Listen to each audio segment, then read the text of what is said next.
We interrupt this program to bring you an important Wayfair message. Wayfair's got style tips for every home. This is Styles McKenzie helping you make those rooms sing. Today's style tip. When it comes to making a statement, treat bold patterns like neutrals. Go wild, like an untamed animal print area rug under a rustic farmhouse table from Wayfair.com. Arr, fierce. This has been your Wayfair style tip to keep those interiors superior. Wayfair, every style, every home. Good morning. We have made it till October 23rd. It's National Crocs Day. Today is National Croc Day. Don't put your Crocs in the dishwasher. I mean, Crocs. What are Crocs? They're comfortable shoes. Yeah, I know they are. Comfortable shoes? I mean Crocs. When you say Crocs, I hear loser. What's wrong with Crocs? Happy National Crocs Day. Showtime. 6:05 with Kirsch and Emyle. New Country, fewer commercials. New Country 103.9. Emily, it is so nice this morning outside. I know, it's amazing. Do you think we could do the show outside? We should. It's 61. The sky is as clear as I've seen it in a long time. Like I was outside this morning looking up, just like, man. The sad thing is you can see Orion right now in the sky. Why is that sad? Because that means cold weather's coming. Oh, I didn't know that. Yeah, Orion doesn't come out until it starts getting cold. You learn something new every day, Kirsch. I'm so full of dumb knowledge, but I mean, it's a fall and winter constellation. So there you go. It is National Crocs Day. Love them or hate them, today is their day. It's National iPod Day today. Apple introduced the iPod October 23rd of 2001. Do you still have an iPod? Somewhere. I do too, somewhere. So I wonder, I'm sure if you charged it up, it would still work, right? I have a shuffle somewhere too. The little, mini shuffle that you clip on. Yeah, absolutely. All right, so there you go. We've got concert announcement this morning. We've got all sorts of stuff, some tickets to give away. Let's get you into it, though. We were talking about a few minutes ago, waking up to whatever alarm it is and how Emily woke up to the Sesame Street theme or whatever you listen to. Okay, yeah, that's exactly what we were saying. Yes. So now I'm wondering, because I saw this article about sleep sounds, and you strike me as the person who needs sound for some reason. 100%. Yeah. So I cannot sleep if there's not sound in the room. And here's where it started. I wasn't that way until we had kids. And then, right, what we learned then was they slept better with white noise playing in their room. So we had a noise machine, right? And then we had the baby monitor in our room with the white noise playing in their room. So the white noise ended up in our room. Yep. And then that's how it helps me sleep now. When we turned it off, I was like, nope, can't do this anymore. So now I sleep with white noise, not white noise, but a fan on at least every night. And then, like if I'm in a hotel or something like that and they don't have a fan, I put white noise on my phone. Okay. Would you ever fall asleep to the sound of chicken sizzling in the fryer? I mean, look, the white noise app that I have has 5 million different sounds. I'm surprised it's not in there. Okay. But no, I wouldn't fall asleep to that, I don't think. Kentucky Fried Chicken is going to help you, drift off to dreamland with the sound of chicken sizzling in the fryer. And they're teaming up with Hatch, which is known to help people sleep. Do we have a sample of what this sounds like or anything? You're in charge of that. I sent you the link. Oh, I'm in charge of that? Hold on a second. We're going to see here. We're just going to go live to this and see if we have... Where'd you send me the link? Oh, there it is. Hold on. The YouTube channel link over here? And the soothing soundscape is now available on the Hatch Restore 2 smart sleep device. I would play it. I'm not going to play it right now because I know if I launch YouTube, it's going to play a commercial on air, and we don't want to hear that. But that's interesting. Sizzling chicken. Do you use a white noise app? No, I don't. Right now I just have my son's monitor. Okay, like you'll get a white noise app. And there's all these weird sounds in there, so I guess I can't put it past falling asleep to sizzling chicken. What's all in this app that I have? Kentucky Fried Chicken has gone so far to make Kentucky Fried Chicken rain sounds, a channel that you can look for. I'm going to pull this up when we get off air. I don't want the commercial from YouTube playing on air. If you look at this, here's this white noise app. It's got a campfire on here. It's got beach waves. It's got, blowing wind. But again, does it have the KFC rain sound? Thunderstorm. No, there's no KFC chicken frying in here. Rain on a lake. How soothing does that sound? You know what? I can just open my window and listen to that. Rain on a lake? No, just nature. I was going to say, I don't remember you having a lake, but that's all right. All right. Listen to what I found, Emily. Here's the KFC white noise. You ready for this? Yes. Is that frying chicken or is that falling rain? It sounds like rain. That's frying chicken. It's kind of peaceful. That's their white noise that you can turn on for your phone. Oh, kind of makes me want to go back to sleep. Yeah, I better turn that off before people fall asleep driving to work this morning. It's Kirsch and Emyle. We're at 6:43. Time for your Hump Day Hoedown. We'll get you the latest from Nashville and country music with my good friend, Emylita. Hold on a second. I need to turn the frying chicken off in the background because they're okay. Now it's all you. Okay. Toby Keith was inducted into the Country Music Hall of Fame on Sunday, along with John Anderson and guitarist James Burton. There were performances from Post Malone, or Posty as we call him, Posty, Eric Church, Blake Shelton, and Keith Richards. Keith Richards. Yes, that's very random. Here we are. Zach Bryan. Because of course Keith Richards was there. Why not? How old is he now? About 85? I mean, he's probably 100, right? Is he looks like he's drugs to stay alive. Yes. Okay. He has solved the world's drug problem. He's done all the drugs. Okay. So they're all gone. He's 80. Oh, you were very close. Zach Bryan dumped his girlfriend and she feels blindsided by it. Also, thanks to Reddit, I saw he was on Raya, which is an invite-only kind of celebrity dating site already. So I love the fact that celebrities have a dating app where you've got to be somebody to be on there. But you sent me the screenshot of his Raya dating profile. It says Zachary, songwriter, 28 years old. Yes. I'd love to get an account and just see who's on there. I have friends. Yes.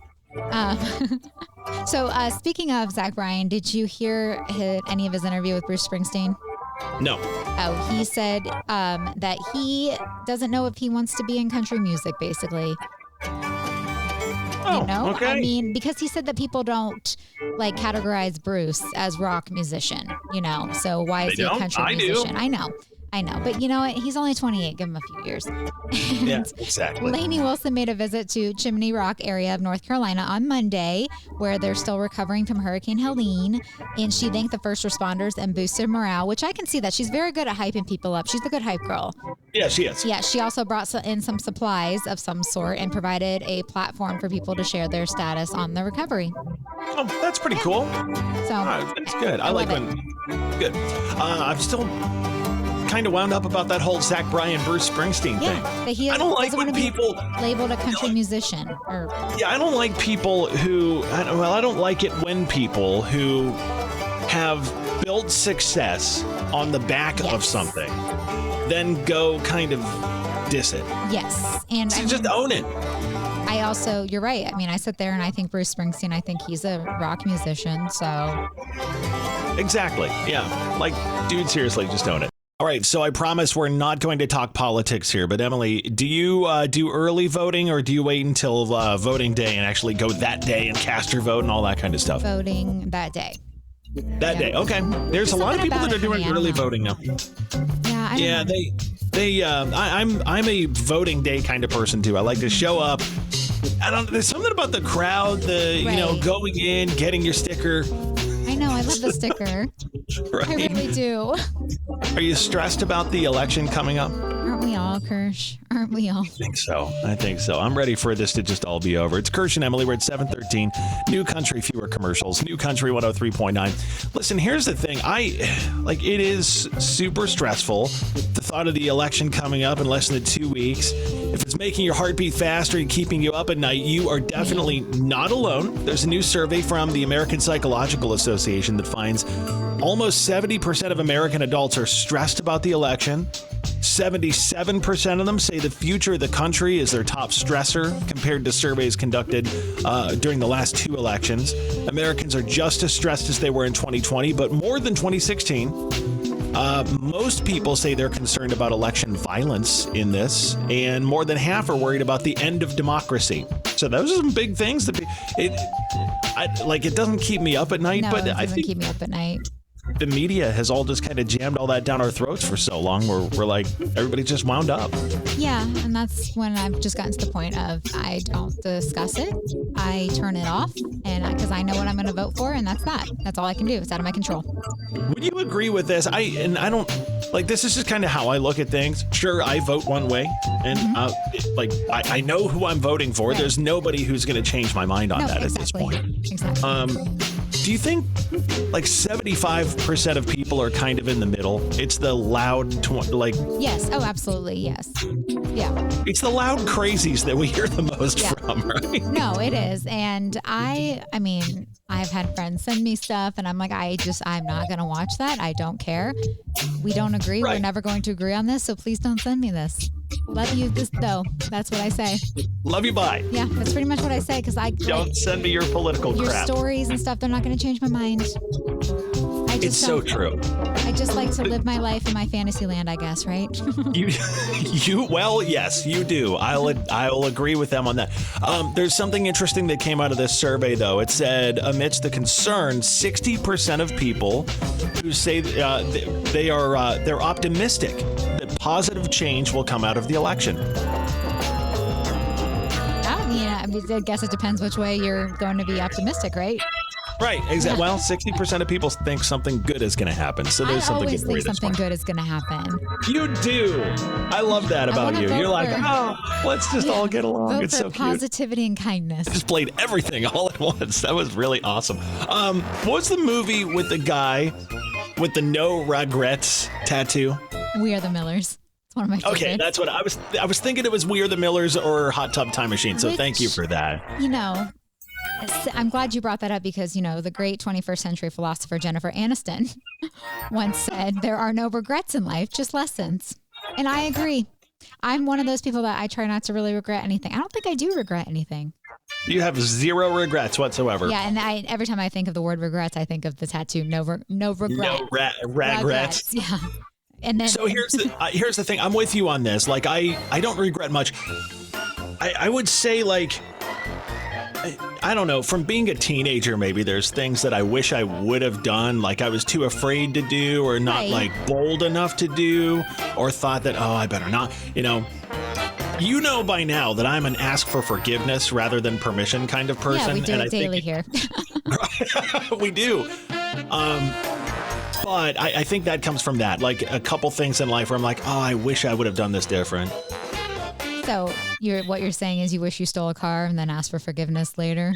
Is that what you're trying to say? No, I'm not one of the Kia boys. What?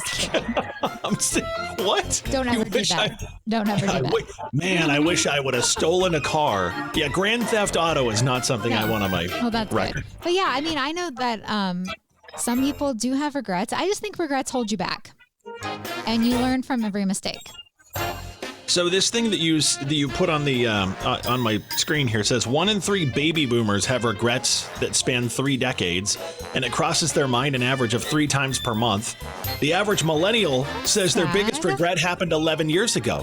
So I would have been 24. Biggest regret at 24? I don't know. Nothing? Nothing from 24. Okay. On the plus side, 64% of people believe their decision making has gotten better as they've gotten older. I'm 100% in that crowd. Yes, I agree with that. I believe I am there as well. But no regrets. There you go. Okay. No regrets. That's good to know. I don't know. Hold you back. Well, you can text us anytime at 99-1039. It's Kirsch and Emyle, New Country. Fewer commercials, New Country 103.9. So what are you proud of that you've never done before, Emily? You've probably done what I'm about to say, but I am proud that I have never gotten into a Facebook argument with someone I know or a complete stranger. Never? Never. I thought about that the other day. I am so proud of myself for that because as I, read all the Facebook arguments, I enjoy reading them. But yeah. You like the drama from the outside looking in. Yeah. And That's cool. You know what? I have gotten in Facebook arguments with people, but I don't anymore because what's the point? Exactly. But I need a sticker that says I'm proud of that. We found this list of things that people are proud to say they've never done, and I've done everything on this list. Well, except for the first one. The first one on this list is heroin or crack. No, I've never. What? Okay. So anyhow, you've never done it. You're proud. But I have. I told you I thought of something that I am sure you're proud of that you've never done. That's not on that list. Which is clap when the plane lands. I do not clap when the plane lands. I also do not stand up immediately when the plane lands. Please stop doing that. Unless you're in the front row. But what else is on this list that you're proud of? Or that you can't say, actually? You can't relate. I can't relate. How about never been arrested? Never been arrested? Nope. Okay, wow. I got to know that story one time. We'll talk about that. It wasn't exciting, I promise. Never thrown a punch is on this list. Never done that? I have, and I'm actually proud of the situation. All right. I'll tell you, it was in college. There was a friend of mine, a girl, not a girlfriend, but a girl friend of mine, whose boyfriend was not being very kind to her and was being a little more physical than he should have been, and I punched him in the face. You know what? I would be proud of that too. I am proud of that. It says never broken a bone, never smoked a cigarette, never run out of gas. Let me tell you, you've run out of gas before. Not on the highway or anything, no. No, never happened. No, I never have. I'm worried I'm jinxing myself. You've never run out of gas? No, it's my biggest fear. I'm not gonna lie. You impress me as a person who would run out of gas like twice a week. Thank you. I mean, don't get me wrong. I definitely tell myself I need to get gas. That seems like a tomorrow problem. But when tomorrow comes, I'm always mad at myself. That's the worst decision you can make as an adult. Well, I'll just get gas tomorrow. You know what? I love that I can just shock you every single day, Kirsch. All right. Well, I'll have to talk about the arrested story, apparently. Hey, maybe I know. We'll leave that off air.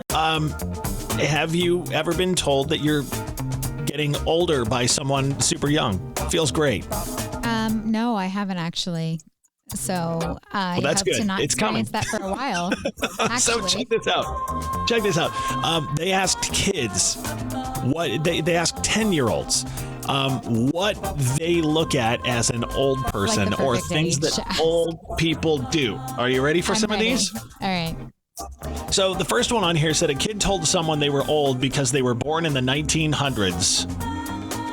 I mean, I would say technically you're correct. I actually say that to my girls all the time. Like if I forget something or whatever, I'm just not, whatever. I'm like, hey, leave me alone. I'm from the 1900s. So funny. And they're like, oh, yeah, that's true. A teacher got called old because she told her students she saw the original Shrek in the movie theater. Man, I would cry if someone told me that. A kid called someone else old because they still use CDs in their car. I mean, I don't do that. Why are you looking at me like I do that? No, I was just wondering if you do. I was like, what about DVDs? Do you play DVDs at all, or do you stream everything? So I stream everything. However, there is a movie I want to watch that I own on DVD. I can't find it on streaming, so I'm going to have to bust out the DVD player. Oh, okay. Last one I'll share with you. Actually, no, I'll share two more because today is National iPod Day, which we both talked about the fact that we still have an iPod sitting around somewhere. Don't know if it works. Another parent said they found out they were old when their daughter called them out for still owning an iPod. Well, I guess we're old, yeah. I mean, like, I own it, but I don't use it. I haven't touched it in years. Man, I don't know if it works. I should find out. Okay. Last one on the list. Some of these are so good. Well, let's just leave you with this one because I want to see if you do this because I think this is kind of an old person behavior. Do you leave voicemails when you get somebody's voicemail? Only certain people if I have to tell them something. Okay. Yeah. So what's the criteria for leaving a voicemail for you? Like something super important that you have to tell them? Yes, and I don't want to forget. Okay. Yeah. You don't just get their voicemail and then hang up and text them? No, because half the time it's when I'm driving. Oh, okay. I'll show you how you voice text if you want. Siri and I fight on the reg with that, so. Siri and you fart? Yeah. Fight for same thing. There you go. Yeah, so there you go. If you leave voicemails, that's like a sign that you're old Listen, to kids give me a these break. days. I was born in the 1900s. Yeah, and you probably still have a Hotmail address, too. Never did, actually. Really? Mrs. Kirsch has a Hotmail address, email address, and I'm always like, okay, Grandma, there you go.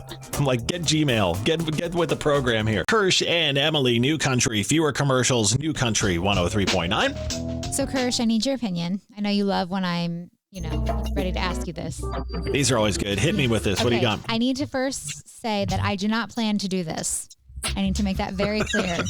Okay. Okay. Can't wait to see where this is going. But I need your opinion on leashes for children at Disney. Okay, let's think about 1-year-old. I'll say 1 to 2-year-olds. Okay. Or maybe 3. I will give you my opinion and my experience because I took twin 1-year-olds to Walt Disney World. Oh, boy.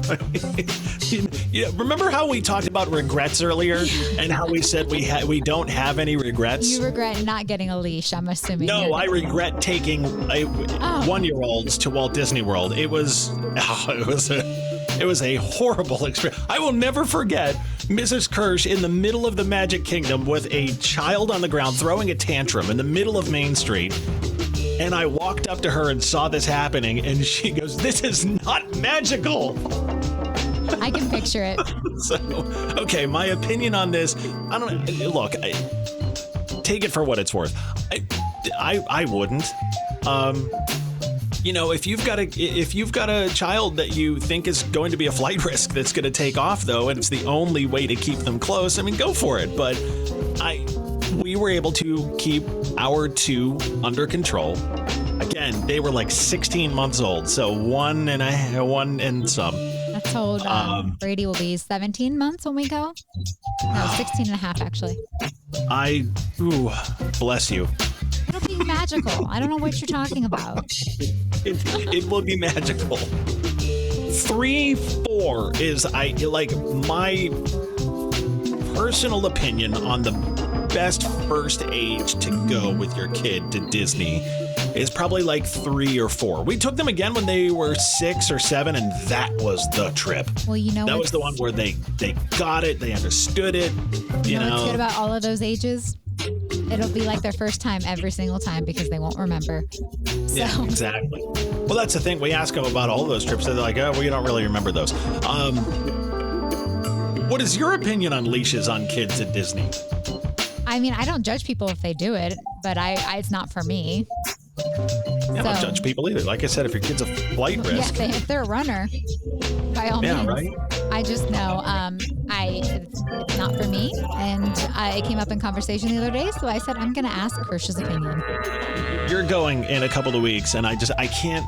I hope like it's magical for you. You're going to check in with me. Actually, no, you're going to check in with my husband to make sure I'm not lying to you. I feel no. I'm gonna assume it's magical for you, and you're having the time of your life, and it's better than when I took 1-year-olds to Disney. Best of luck to you. What's going on with this, Emily? All right. So, do you ever find something you're like, I have to have it?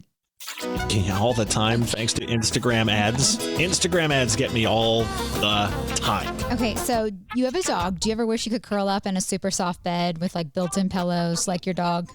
Dude, I mean, like, he is so spoiled, and he curls up on his dog bed and looks so comfortable. Well, I have a present for you. Actually, no, I'm not buying this for you, but a surprise. Costco has made human-sized dog beds that look very comfortable. Yes. What? And apparently they were on Shark Tank, which makes sense because everything awesome, I feel like, comes from Shark Tank for some reason. And I just want this now so I can lay here and relax, watch a movie, just by myself. Hold on, I have to see. Glorious. And I'm going to make a blog post on our website about it, but Okay, you just sent me the link for this. Let me pull this up. It has memory foam. Lord. So it's good for us 1900s folks. us people that were born in the 1900s that need that. And oh man, wait a second. I just pulled up the website you sent me, and this girl on the main page looks more comfortable than anybody I've ever seen in my life. A dog bed for people. Yes, and I need it. I'm just. It's $500 though. Wait a second, it's on sale for $300. That's still pretty expensive. Paying for, Kirsch. Paying for, okay? Well, you said you're going to buy me one, so I'm excited for I this. said no, and I corrected myself. We can go halvesies and have one in the studio. And just, Just both of us can curl up over there and be like, all right, I'm doing this break by myself because Emily's passed out in her dog bed oh over my gosh, there. but it looks so wonderful, doesn't it? It does. I need it. Yeah, post this on the page. We're not like shilling for these people by any means, but these No. look amazing. I just find things that I have to share. It's for the people. Okay? $500 on sale now for $300. If you're Get that Christmas present early. Look, with how stupid expensive things are these days, $300 doesn't even sound like that much money anymore. Not for an out-of-the-world napping experience. I went to Kroger the other day and bought like 4 things. It was $100. Yeah, I don't like to talk about that. I'm going to talk I about know. happy things like this bed. Do you think you can go test them at Costco? We should go and find out this weekend. We should. Run by Costco. We could take pictures in them. It'll be good stuff.